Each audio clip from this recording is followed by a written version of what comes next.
going to show you a little trick about the bobbin sensor of the Husqvarna Viking Brilliance 75Q. Now this will pertain to any Viking bobbin that has the sensor that alerts us when we're getting low on thread. So first off, as you take a look at a bobbin, number one, you always are winding the bobbin and putting it into the machine with that little emblem, the H, on top. So that way you don't ever put it in incorrectly. Number two, you will see right below the top, there is a little ridge in there. So what happens is as we start to wind our bobbin, it starts and fills up that top ridge. And once it's filled, then it jumps down and continues filling the whole rest of the bobbin until it's full.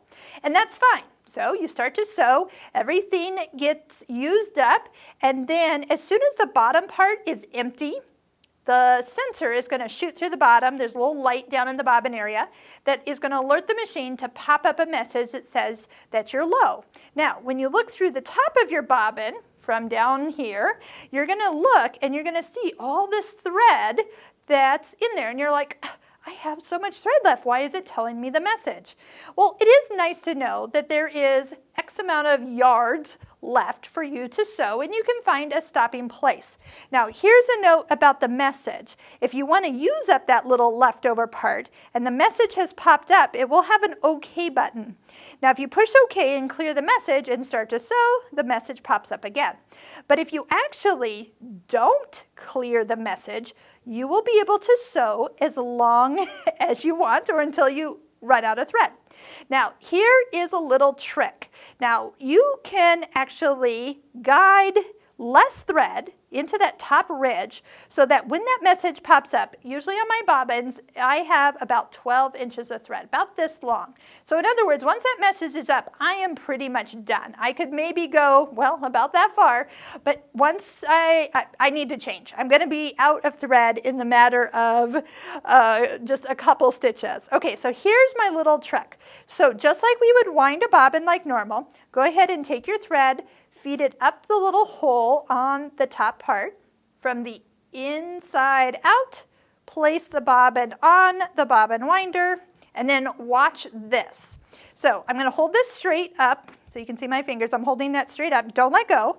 Push that bobbin so the bobbin winder feature comes up.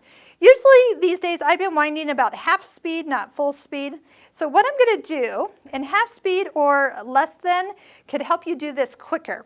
So I'm going to start it, but as soon as I start it, I'm going to come up here and I'm going to tap this thread and I'm going to jump it out of that top ridge and down below so it fills the bottom quicker and not fill up that top ridge all the way to that max. So the amount of time it takes for me to push the play or go button to the time it takes to push that down and bump it out of the ridge, that's how much thread I will have left. So here's how it's going to look. Touch, bump, and it bumps it down, and I'm going to stop it here, is that it is going to be filling that bottom part. Can you see how much I actually have in that top ridge? Not very much. So once I'm out of thread at the bottom, the sensor's going to come up, and then I've only got whatever's left at the top. I mean, it's going to come and fill that eventually once it gets full on the bottom, so it doesn't really harm anything, but I do like to have less thread on my bobbin, so when I know that message comes up, it is